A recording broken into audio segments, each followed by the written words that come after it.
Hello guys, again welcome back to tech talk Malayalam. ഇന്ന് നമ്മൾ പറയാൻ പോകുന്നത് കുറച്ച് നാളായി നമ്മളൊരു അൺബോക്സിങ് ഒക്കെ ചെയ്തിട്ട് അപ്പോൾ നമുക്കൊരു അൺബോക്സിങ്ങിന് ഒരു ഫോൺ കിട്ടിയിരിക്കുകയാണ്.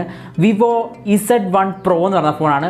Variety design. ഇത്ര നമ്മൾ പോപ്പപ്പും പോപ്പപ്പ് കണ്ടു, നോച്ച് കണ്ടു. ഇത് വെറൈറ്റി ഒരു ഡിസൈനാണ്. അത് പഞ്ച് ഹോൾ ഡിസ്പ്ലേ, നിങ്ങൾക്ക് അറിയാമായിരിക്കും. അപ്പോൾ പഞ്ച് ഹോൾ ഡിസ്പ്ലേയിലുള്ള ഫോണാണ് വരുന്നത്. അടിപൊളി ഫോണാണ്.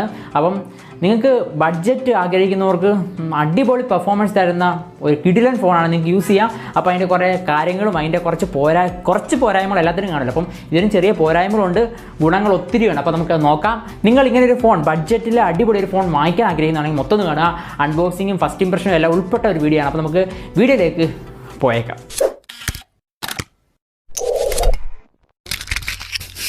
അപ്പോൾ ഫ്രണ്ട്സ്, നമുക്ക് ഒന്നും വലിച്ചിട്ടില്ല, നമുക്ക് വീഡിയോയിലേക്ക് കിടക്കാം. ജസ്റ്റ് നമുക്ക് അൺബോക്സ് ചെയ്യാം ഫസ്റ്റ് തന്നെ. അത് കഴിഞ്ഞ് നമുക്ക് ഫസ്റ്റ് ഇംപ്രഷൻ ഒക്കെ നോക്കാം. അപ്പം ജസ്റ്റ് ബോക്സ് കാണുന്ന ഒരു നീല ബോക്സാണ്. വിവോയുടെ ബ്രാൻഡിങ് ഒക്കെ ഉണ്ട്. ബോക്സ് ഒക്കെ കാണാൻ നല്ല ലുക്കിയാണ്, നല്ല ഫീലാണ്. അപ്പോൾ ജസ്റ്റ് ഓപ്പൺ ആക്കുന്ന പറഞ്ഞാൽ ജസ്റ്റ് നമ്മുടെ കാർഡ് ബോർഡ്സ് എല്ലാം മാറ്റുക. ജസ്റ്റ് മാറ്റുന്ന പറഞ്ഞാൽ ഫസ്റ്റ് കാണുന്നത് നമ്മുടെ കുറേ പേപ്പർ മാനുവൽസും എല്ലാം ഉണ്ട്, അതൊക്കെ മാറ്റാം. ജസ്റ്റ് അത് കഴിഞ്ഞ് നമുക്ക് നമ്മുടെ ഫോണാണ് മെയിൻ ഹൈലൈറ്റ്.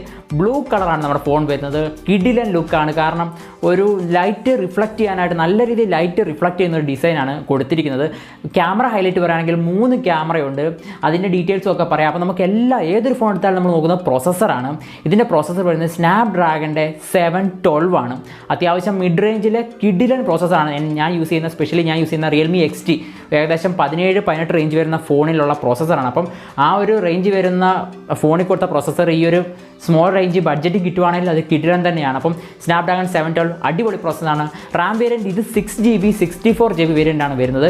ഇത് ഏകദേശം 13,000 രൂപ പ്രൈസാണ് ഫ്ലിപ്കാർട്ടിൽ കിട്ടുക. എന്നെന്തോ ഒരു ഓഫർ പ്രൈസ് ഉണ്ടായിരുന്നു. എൻ്റെ ഫ്രണ്ട് എടുത്താണ്. ഫ്ലിപ്കാർട്ടിൽ ചില സമയത്ത് ഓഫർ പ്രൈസ് ഉണ്ട്, നിങ്ങൾ ചെക്ക് ചെയ്ത് വാങ്ങിക്കുക. പിന്നെ നമുക്ക് ഇതിൻ്റെ ക്യാമറ ചെക്ക് ചെയ്യാം. ക്യാമറ ട്രിപ്പിൾ ക്യാമറ സെറ്റപ്പാണ് വരുന്നത്. ട്രിപ്പിൾ ക്യാമറ നല്ല ലുക്കിയാണ്. ഒരെണ്ണം മെയിൻ ക്യാമറ, പിന്നെ വൈഡ് ആംഗിൾ, പോർട്രേറ്റ്. ഫ്രണ്ട്സ്, നമുക്ക് ഇതിൻ്റെ ഫിസിക്കൽ അപ്പിയറൻസ് നോക്കാം. ജസ്റ്റ് ഏറ്റവും ബോട്ടം എടുത്ത് കഴിയുമ്പോൾ ഒരു സ്പീക്കർ ഗില്ല് വരുന്നുണ്ട്. പിന്നെ നമ്മുടെ 3.5mm ഹെഡ്ഫോൺ ജാക്ക് വരുന്നുണ്ട് എന്നത്തെ പോലെ തന്നെ. പിന്നെ നമ്മുടെ USB Type-C അല്ല യൂസ് ചെയ്യുന്നത്, നോർമൽ USB കേബിൾ തന്നെയാണ്. Type-C അല്ല, അതൊരു കുറവാണ്. അപ്പം അത് ആണ് യൂസ് ചെയ്യുന്നത്. പിന്നെ സൈഡ് വരുമ്പം പവർ ബട്ടൺ, എന്നത്തെ പോലെ പവർ ബട്ടൺ ഉണ്ട്, volume up and down button ഉണ്ട്. ജസ്റ്റ് മുകളിൽ അങ്ങനെ നമ്മുടെ നോയ്സ് ക്യാൻസലിംഗ് മൈക്കുണ്ട്, അല്ലാതെ വേറെ ഒന്നുമില്ല. എയർ ബ്ലാസ്റ്റർ അങ്ങനെയുള്ള കാര്യങ്ങളൊന്നുമില്ല. പിന്നെ ഫ്രണ്ട്സ്, എനിക്ക് ഏറ്റവും ഇഷ്ടപ്പെട്ട എൻ്റെ പഞ്ച് ഹോൾ ഡിസ്പ്ലേ ആണ്. ആ ഒരു ഫീൽ വേറെയാണ്. കാരണം ഇത്രയും നാൾ നമ്മൾ ആ ഡ്യൂ ഡ്രോപ്പ് നോച്ചൊക്കെ മടുത്തവർക്ക് വാങ്ങിക്കാൻ പറ്റിയ അടിപൊളി ലുക്കാണ് കേട്ടോ. കാരണം കാണുമ്പോൾ അതിൻ്റെ എടുപ്പുണ്ട്, ആ ഒരു ചെറിയ ഹോള്, ഡിസ്പ്ലേക്കകത്തൊരു ഹോള്. അപ്പോൾ അതൊരു ഭയങ്കര ഫീലാണ്, ലുക്കാണ്. പിന്നെ അതിൻ്റെ ബാക്ക് സൈഡ് സെപ്പറേറ്റ് നോക്കുകയാണെങ്കിൽ ബാക്ക് സൈഡ് നീല ഒരു ബ്ലൂ, എനിക്ക് തോന്നുന്ന ഒരു ബ്ലൂ, കറക്റ്റ് ബ്ലൂ അല്ല, ഒരു ഗ്രേഡിയൻ ബ്ലൂ കളർ വരുന്നത്. പക്ഷേ നല്ല ഫീലാണ് ആ ബ്ലൂ കളർ കാണാൻ. കയ്യിലൊരു ഹാൻഡിയാണ് കേട്ടോ. നിങ്ങൾ വിചാരിക്കുന്ന ഒത്തിരി വെയിറ്റ് ഒന്നുമില്ല, ഏകദേശം നല്ല ഒത്തിരി ഓവർ വെയിറ്റ് ഒന്നുമില്ല, ഏകദേശം 200 above gram ഒന്നുമില്ല, 200 താഴെ തന്നെയാണ്. അത്ര വെയിറ്റ് ഹാൻഡ് ഉപയോഗിച്ചിട്ട് അത്ര ഫീൽ വെയിറ്റ് ആയിട്ട് തോന്നുന്നില്ല. പിന്നെ നമുക്ക് ഫോൺ ഓൺ ആക്കുന്നുണ്ടെങ്കിൽ കാണുന്നത് ഇവരുടെ UA ആണ്. ഫൺ ടച്ച് OS അറിയാമല്ലോ, വിവോയുടെ ഫൺ ടച്ച് OS ആണ്. അവരുടെ പ്രത്യേകത എന്ന് വെച്ചാൽ നമ്മുടെ മണ്ടേ കൂടെ അല്ല നോട്ടിഫിക്കേഷൻ ബാർ വരുന്നത്, താഴെക്കൂടെ സ്വൈപ്പ് ചെയ്യുമ്പോഴാണ്. താഴെക്കൂടെ സ്വൈപ്പ് ചെയ്യുമ്പോൾ അവർ ഐഫോണിൻ്റെ ടച്ചാണ്, മോഡലാണ് അവർ വരുന്നത്, താഴെക്കൂടാണ് ഡ്രോ ചെയ്യുന്നത്. അപ്പോൾ അവിടെ തന്നെ നമുക്ക് ബ്രൈറ്റ്നസ് കൂട്ടാനുള്ള ഓപ്ഷൻ, ഫുൾ ഓപ്ഷൻ താഴെക്കൂടെ ഡ്രാഗ് ചെയ്താൽ മതി. പിന്നെ ഫൺ ടച്ച് OS എനിക്ക് തോന്നുന്നു ഇച്ചോടെ ഗെയിമിങ്ങിന് നല്ല ഇമ്പോർട്ടൻ്റ് ഉള്ള OS ആണ്. കാരണം ലാഗ് ഫ്രീ ആണ്. കാരണം പല OSും ഫോൺ ലാഗാൻ ചാൻസ് ഉണ്ട്. അപ്പം ഭയങ്കര പെർഫോമൻസ് ഉള്ള ഒരു OS തന്നെയാണ് ഫൺ ടച്ച് OS. അത് പലരും ചൂസ് ചെയ്യുന്നൊരു എടുത്തു പറയുന്നതാണ് ഫൺ ടച്ച് OS. അതുപോലെ അടിപൊളി ഫീച്ചറാണ്. നല്ല മിനിമൈസ്ഡ് ആണ്. കാരണം ഒത്തിരി വലിയ ബ്ലോഡ് വെയേഴ്സ് ഒന്നും അങ്ങനെ കണ്ടില്ല ഇതിൻ്റെ അകത്ത് ആപ്ലിക്കേഷനകത്ത്. മിനിമൽ ബ്ലോഡ് വെയേഴ്സ് അല്ലാതെ ചില UC ബ്രൗസർ അങ്ങനെ കുറേ ബ്ലോഡ് വെയേഴ്സേ ഉള്ളൂ. ഒത്തിരി ബ്ലോഡ് വെയേഴ്സ് ഒന്നുമില്ല. നമുക്ക് അൺഇൻസ്റ്റാൾ ചെയ്ത് കളയുകയും ചെയ്യാം. അതൊരു ഹൈലൈറ്റ് പോയിന്റ് ആണ്. പിന്നെ നമുക്ക് നോക്കാം സെറ്റിംഗ്സ് കയറി ഇത് ഏത് ഓപ്പറേറ്റിംഗ് സിസ്റ്റം വർക്ക് ചെയ്യുന്നത് നോക്കാം. ജസ്റ്റ് നമുക്ക് സെറ്റിംഗ്സ് സെർച്ച് ചെയ്യുമ്പം ഇത് ആൻഡ്രോയിഡ് 5 കിടക്കുന്നത്. അപ്പം ലേറ്റസ്റ്റ് 10 ആയിട്ടില്ല, പക്ഷേ ഉടനെ വരുമെന്ന് പ്രതീക്ഷിക്കാം. കാരണം ഇതൊരു ബഡ്ജറ്റ് റേഞ്ച് ഫോണാണ്. എന്തായാലും അപ്ഡേറ്റ് തരുമെന്നാണ് വിവോ പറഞ്ഞിരിക്കുന്നത്. അപ്പോൾ ഉടനെ നമുക്ക് പ്രതീക്ഷിക്കാം. ഇപ്പം ഓൺ ദ ബോക്സ് നമുക്ക് 5 ആണ് കിട്ടുന്നത്.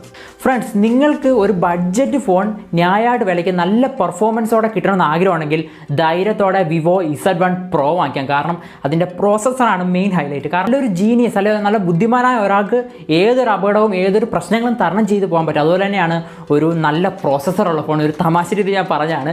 അതായത് ഏതൊരു ലാഗും ഏതൊരു പ്രശ്നവും മാറ്റാനുള്ള ഒരു കിഡിലൻ പ്രോസസ്സറാണ് സ്നാപ്ഡ്രാഗൺ 712. നിങ്ങൾക്ക് 665-നേക്കാളൊക്കെ ബെറ്റർ പെർഫോമൻസ് ഈ ഒരു 30,000-40,000 റുപ്പീസ് കിട്ടുന്ന ഒരു കിഡിലൻ ഫോണാണ് Z1 Pro. നമ്മൾ ഒത്തിരി ചെകഞ്ഞൊന്നും അതിൻ്റെ GPU അഡ്രിനോ അതൊന്നും നോക്കുന്നില്ല, കാരണം അത് നിങ്ങൾക്കറിയേണ്ട ആവശ്യമുള്ള കാര്യമല്ല. നിങ്ങൾക്ക് ഇനി അതിനെപ്പറ്റി കൂടുതൽ ഡീറ്റെയിൽസ് വേണമെങ്കിൽ ചെയ്യാം, ഞാൻ ഇതിൻ്റെ ഇച്ചിരി ഇൻഡെപ്ത് റിവ്യൂ തരാം. ഇതിപ്പോൾ ഒരു ജസ്റ്റ് ഒരു ഫസ്റ്റ് ഇംപ്രഷനും ജസ്റ്റ് ഒരു അൺബോക്സിങ്ങും ഫോൺ എങ്ങനെ ഉണ്ടെന്ന് പറഞ്ഞ വീഡിയോ ആണ്. ജസ്റ്റ് എനിക്ക് അതിൻ്റെ അകത്ത് മോശമായിട്ട് തോന്നിയ ഒരു കാര്യം പറയണ്ട, ജസ്റ്റ് ലേറ്റസ്റ്റ് നമുക്ക് അപ്ഡേറ്റ് ഇതിനകത്ത് കിട്ടുന്നില്ല, 10 കിട്ടിയില്ല, അതൊരു പോരായ്മയായിട്ട് എനിക്ക് തോന്നി. പിന്നെ എനിക്ക് തോന്നുന്നത് ജസ്റ്റ് അതിൻ്റെ ബാക്ക് ക്യാമറയ്ക്ക് ഇച്ചിരി ഒരു പ്രൊജക്ഷൻ ഉണ്ട്. ഇപ്പോഴത്തെ ഫോൺസിനെല്ലാം അങ്ങനെ പ്രൊജക്ഷൻ ഉണ്ട്, ബാക്ക് ക്യാമറ ഇച്ചിരി തള്ളിയാണ് ഇരിക്കുന്നത്. അപ്പം ജസ്റ്റ് ഒരു നല്ല കേസ് വാങ്ങിച്ചിട്ട് അല്ലെങ്കിൽ സ്ക്രാച്ചസ് വരാൻ ചാൻസ് ഉണ്ട്. പിന്നെ പ്രൊട്ടക്ഷൻ വരുന്നത് 3+ എന്നാണ് പറയുന്നത്, ഗൊറില്ല ഗ്ലാസ് 5 ആയിരുന്നെങ്കിൽ ഇച്ചിരി ബെറ്റർ ആയിരുന്നു. അപ്പോൾ ഇങ്ങനെ കുറേ ചോയ്സസ് എനിക്കുള്ളൂ. ബാക്കി എല്ലാം കൊണ്ടും ഫുൾ HD+ ഡിസ്പ്ലേ ആണ്, നല്ല ഡിസ്പ്ലേ ആണ്, HD+ ഡിസ്പ്ലേ അല്ല, അത് മെയിൻ ഹൈലൈറ്റ്. അപ്പം നിങ്ങൾക്ക് വാങ്ങിക്കാൻ പറ്റുന്ന ഒരു ബെസ്റ്റ് എവർ ഫോണാണ്. നിങ്ങൾക്ക് ഒരു പുതിയ ട്രെൻഡി ഡിസൈൻ ബഡ്ജറ്റിൽ ആവശ്യമാണെങ്കിൽ പഞ്ച് ഹോൾ ഡിസ്പ്ലേ ഉള്ള Z1 Pro യൂസ് ചെയ്യാം. പിന്നെ മെയിൻ ഫണ്ട ചോയ്സ് ഇഷ്ടമാണെങ്കിൽ മാത്രമേ ചൂസ് ചെയ്യാവുള്ളൂ. ഫണ്ട ചോയ്സ് ഒരു വ്യത്യസ്തതയാർന്നൊരു UI ആണ്. അപ്പം ഇത്രയേ ഉള്ളൂ സംഭവം. അപ്പം നിങ്ങൾക്ക് വീഡിയോ ഇഷ്ടപ്പെടുന്നെങ്കിൽ മറക്കാതെ ഇതുപോലുള്ള കൂടുതൽ വീഡിയോസും ഒക്കെ കിട്ടുന്നതിനായിട്ട് എൻ്റെ ചാനൽ സബ്സ്ക്രൈബ് ചെയ്യാൻ മറക്കാതെ. കൂടുതൽ വീഡിയോസ് കിട്ടുന്നതിനായിട്ട് നമുക്ക് നാളെ ഒരു പുതിയ വീഡിയോ ആയിട്ട് വീണ്ടും കാണാം. See you.